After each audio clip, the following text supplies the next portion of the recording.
From the ancient Greeks to the Romans, from Turkey to India and beyond, street food has a long and colorful history. According to an estimate of the Food and Agriculture Organization, which was released in 2012, around 2.5 billion people eat street food every day.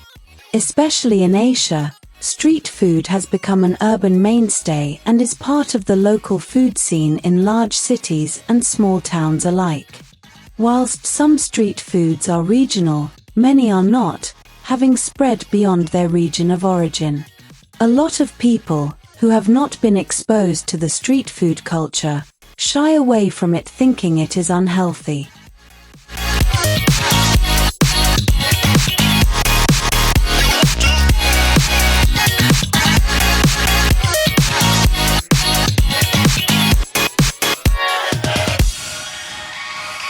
The street food scene in the Midlands sees the fresh new wave of imagination and dedication that has seen bleak burger stands replaced by passionate and talented food traders working from vans, huts and caravans, serving food from all over the world.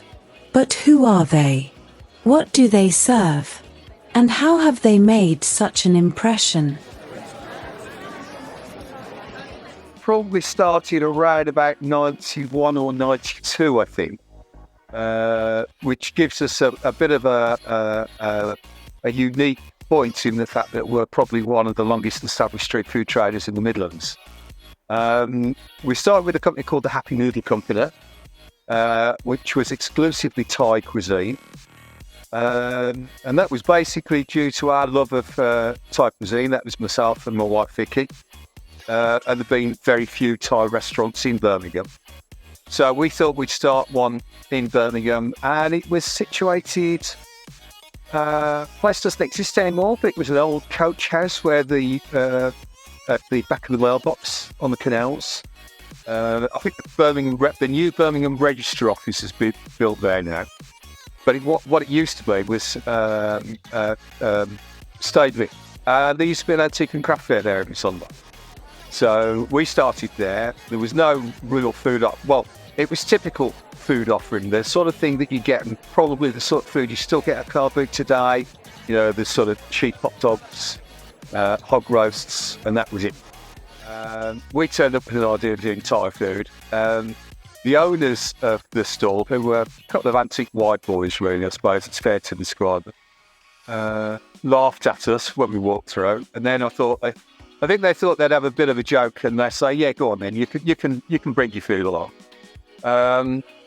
And within about 3 weeks, the hog roast guy had packed up and left. The food proved to be extremely popular, but we didn't really know what we were doing. And I think we were selling a main meal, probably something like Thai red chicken curry with noodles for £2.80 or something, and it was probably costing us £2 to make it. So we were very busy. We learnt our trade. We didn't make any money. And it was a hard sell. There was no sort of street food culture back then. Nobody knew what Thai food was. You'd get the perpetual question was, well, is it like Indian or Chinese? Yeah. So it really was a hard job pushing it. No social media, so you couldn't promote where you were. There wasn't really that many events, to be fair, either. So we struggled along with that for about 2 or 3 years. With reasonable amounts of success. We did work for Birmingham Council, Ministry of Sound, Performance in the Park, you know, the few festivals that there were around at that time. But then sort of the commercial reality hit, and we sort of put it on ice, really.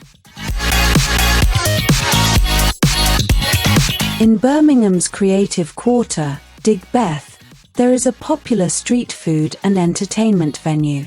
As you enter Lower Trinity Street, you are greeted by an industrial, run-down exterior, juxtaposed with the vibrant graffiti and visual art on walls and buildings. The beautiful aromas entices you to explore this hidden gem of a location. Digbeth Dining Club, or DDC as it is known locally, provides a platform for the best street food traders in the UK to put quality, locally sourced and honest food to the people and visitors of the second city.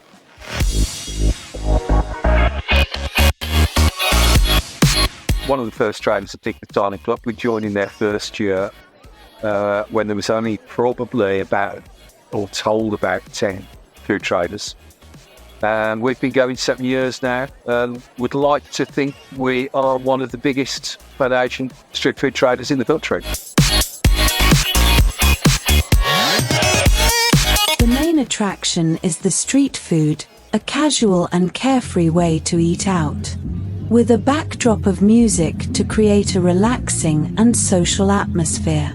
Various entertainment can also be thrown into the mix, especially at DDC and its sister venues Café Colette, Spotlight and Mama Rouge. The entertainment can include retro gaming, illustration challenges and game shows.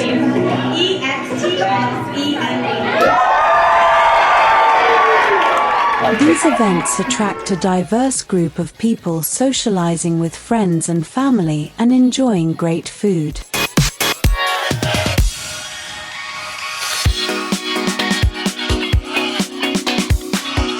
Not all street food events are as unique or established as DDC. There are events popping up in town centres, green open spaces, and even in between performances at music festivals. A street food trader is never too far away.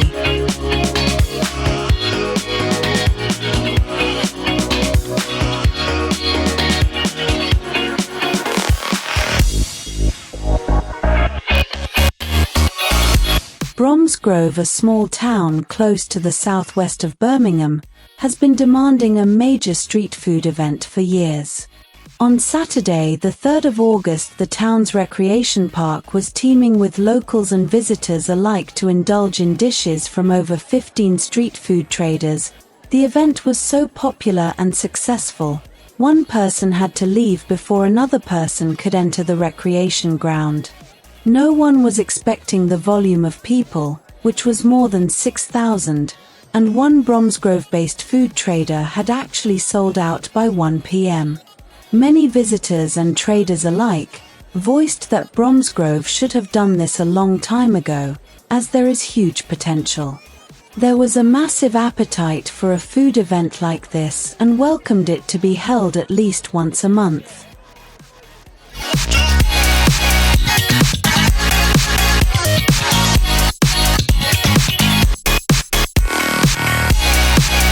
Longbridge Town Centre have been hosting monthly street food events throughout the summer, with Digbeth Arts Market pop-up stalls and a superb cookery demonstration from Birmingham's very own celebrity chef, Glyn Purnell. You imagine eating your mum's bland food until you're about 10, and then all of a sudden they take you for a curry, and you go, whoa, what's happened here?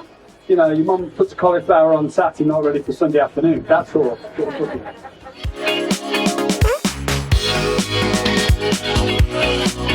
We're a Gujarati Indian street food trader operating out of our little vintage caravan that we've got. And a little bit about Goody Gujarati is we're all about the traditional Gujarati food cuisine that's come from our home. My wife, Dami, she's the chef. All her recipes are from her mother. They're traditional in the sense of her background is African. She's from Uganda and her father's from Kenya. So traditionally when they moved over to England from Africa, they brought some of some of the African flavours that were introduced into their cuisine from India, keeping close to those traditions. And we're pure vegetarian, which is true to the cuisine, based on Ayurvedic principles. Yeah, we try to stay true to those, as well as encapsulating yogi principles in our food. We don't leave out the vegans now. So yeah, 75 to 80% of our menus are vegan, but our main offering is vegetarian. The food of Gujarat is predominantly a lentil-based food and a bean-based food. So you have a lot of different unusual lentils. And these are mixed with specific masalas, which are defined by the region. That's necessarily what defines Gujarati food from a base format.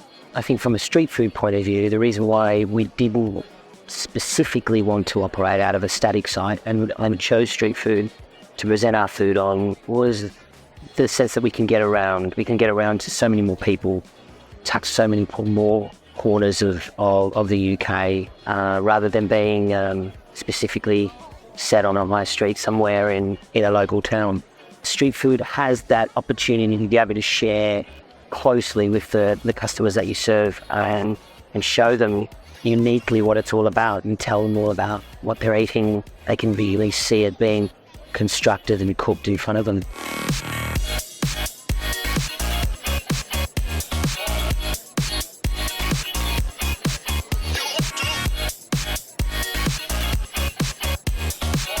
An incredible variety of street food can be found at Malvern and Bruton Park in the heart of Solihull.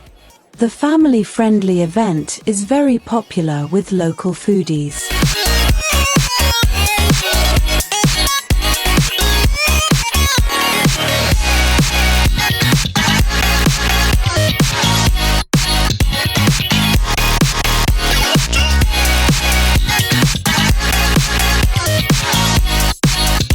Coventry's most iconic venue, Coventry Cathedral, was home to a successful festival of street food, street art, music, and more.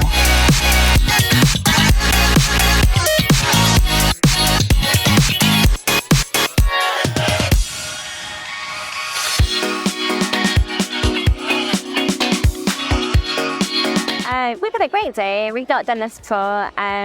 We've tried a few of the stalls, actually. We're a bit greedy, weren't we?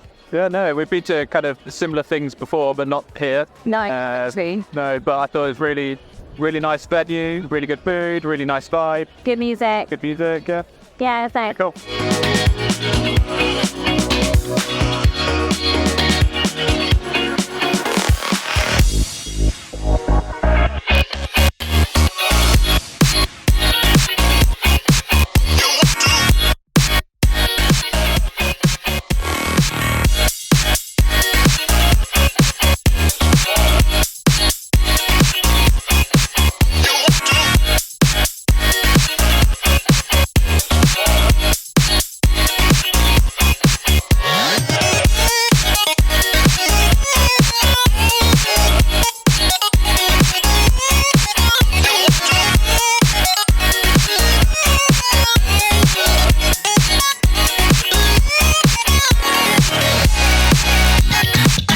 The Dining Club brand is the biggest stage for street food in the West Midlands, but various smaller events are taking place throughout the year. Roheath Pavilion in the picturesque area of Bourneville are currently holding weekly events.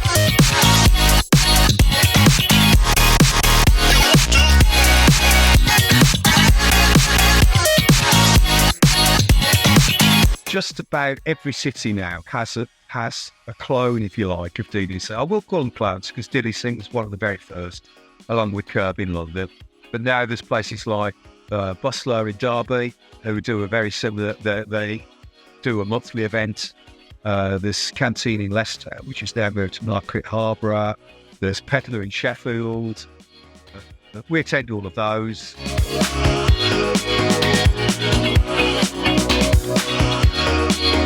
The street food experience is very up close and personal. Visually, the street food trader can catch your attention with their unique design of cart, caravan, trailer, or stall. The vibrate fun, novelty design, and creative name of the trader entices you to look what's on offer, whilst standing among the buzz of the queues.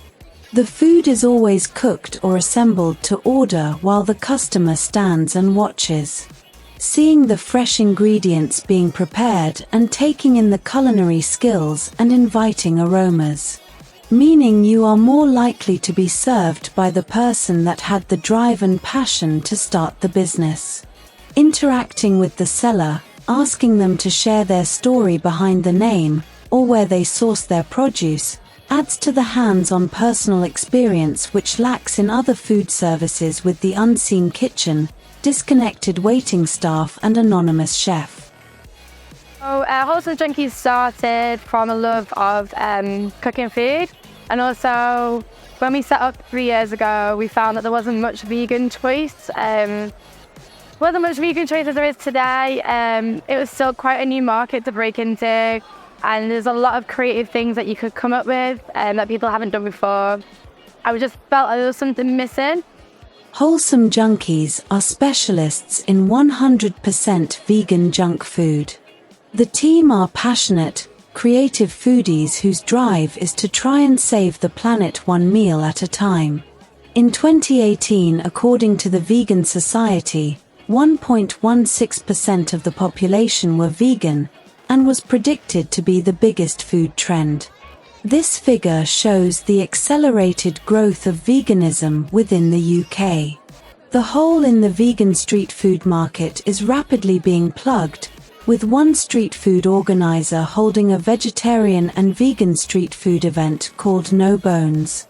So gone are the opinions that vegan food must be bland and boring, as the likes of Goody Gujarati bring the unique cuisine of Gujarat to the streets as a mobile food caterer. They honor the tradition of offering vegetarian and vegan food and are proud of their own ethics and values when producing mouth-watering dishes full of spices and flavor. Other street food traders like Jade Rabbit, Middle Feast, Esme and Canoodle have vegan and vegetarian dishes on their menus.